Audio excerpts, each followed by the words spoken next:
Hello friends, સ્વાગત છે તમારું રજવાડી કિચનમાં। આજે આપણે બનાવશું કાજુ કારેલાનું શાક। જો કારેલાનું શાક તમને કડવું લાગતું હોય તો મારી રીતે બનાવશો તો કડવું પણ નહીં લાગે અને ઘરમાં વારંવાર બનાવવાની ડિમાન્ડ પણ કરવા લાગશે। આ રેસીપી એકદમ સરળ છે, તો આપણે રેસીપી બનાવવાનું શરૂ કરીએ। તો કાજુ કારેલા બનાવવા માટે મેં 250 ગ્રામ જેટલા કારેલાને બરાબર ધોઈને તેની છાલ ઉતારી લીધી હતી અને ઊભી સ્લાઇસમાં આ રીતે સમારી લીધા હતા। કારેલાની આ રીતે બહુ જાડી પણ નહીં અને પાતળી પણ નહીં તેવી આપણે આ રીતે સ્લાઇસ કરીશું। અહીંયા આપણે ફ્રેશ કારેલા જ ઉપયોગમાં લેવાના છે, નહીંતર પાકી ગયેલા કારેલાનું શાક સારું નહીં લાગે। આપણે કારેલા વધારે પડતા બીવાળા નથી લેવાના, આ રીતે કૂણા જ કારેલાનો ઉપયોગ કરીશું। હવે મેં કારેલા સમારીને આ રીતે રેડી કરી નાખ્યા છે, તો તેમાં 1 ટીસ્પૂન જેટલું મીઠું એડ કરી દઈશું અને તેમાં 1/4 ટીસ્પૂન જેટલી હળદર એડ કરી દઈશું અને ચમચીની મદદથી તેને બરાબર મિક્સ કરી દેવાનું છે। આ રીતે મીઠું એડ કરવાથી મીઠું અંદર સુધી જઈને તેની કડવાશ દૂર કરી દેશે। આ રીતે બરાબર મિક્સ કર્યા પછી તેનું ઢાંકણ ઢાંકીને તેને 30 મિનિટ સુધી રેસ્ટ આપશું।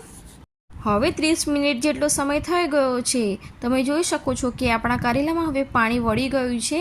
તો હવે હાથ વડે આ રીતે બરાબર મસળી લઈને બધું જ પાણી દૂર કરી દઈશું। આ રીતે કરવાથી કારેલામાં રહેલી કડવાશ ઓછી થઈ જશે।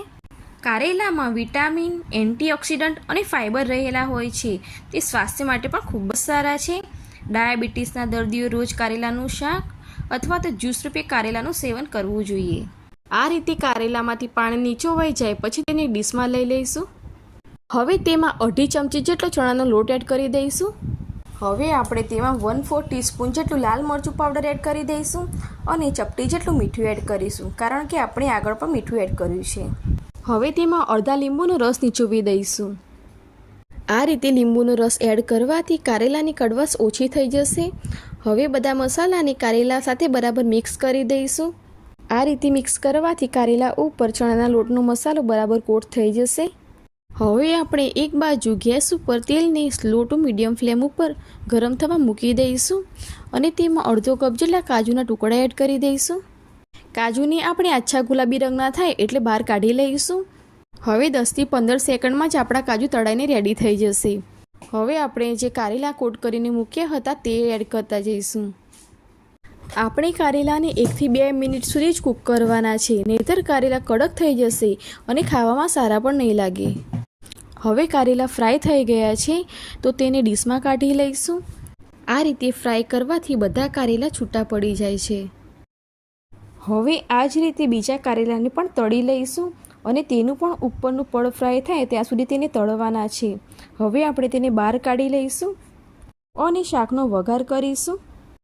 હવે એક કઢાઈમાં 3 ચમચા જેટલું તેલ ગરમ કરી લઈશું। તેલ ગરમ થાય એટલે તેમાં અડધી ચમચી જેટલું જીરું અને 1/4 ટીસ્પૂન જેટલી હિંગ ઉમેરી દઈશું। હવે તેમાં 2 ચમચી જેટલા તલ એડ કરી દઈશું અને ચમચીની મદદથી બરાબર મિક્સ કરી દઈશું। તલ બરાબર ફૂટવા લાગે એટલે તેમાં આપણે જે ફ્રાય કરેલા કારેલા હતા તેને એડ કરવાના છે। હવે કારેલાને તેલના વઘાર સાથે બરાબર મિક્સ કરી દઈશું। આ શાકમાં આપણે તલ થોડા આગળ પડતા જ રાખીશું, જેનાથી શાકનો ટેસ્ટ સારો આવે છે। તો તેમાં મસાલામાં અડધી ચમચી અથવા તો સ્વાદ મુજબ મીઠું ઉમેરશું, અડધી ચમચી હળદર, 1 ચમચી ધાણા જીરું પાવડર, 1 ચમચી લાલ કાશ્મીરી મરચું અને અડધી ચમચી જેટલો આમચૂર પાવડર એડ કરી દઈશું। હવે બધા મસાલાને કારેલા સાથે બરાબર મિક્સ કરી દઈશું। આપણે આમાં ઘરના બેઝિક મસાલા જ એડ કર્યા છે।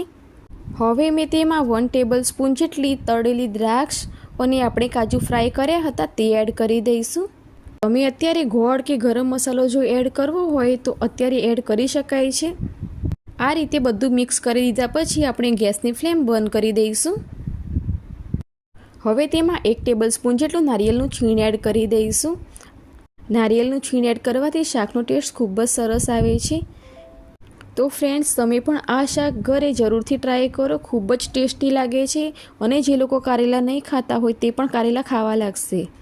તો આપણું આ કાજુ કારેલાનું શાક રેડી થઈ ગયું છે, તો તેને સર્વિંગ ડીશમાં સર્વ કરી દઈએ। આ શાક તમે રોટલી, ભાખરી, પૂરી કે પરાઠા સાથે ખાઈ શકો છો।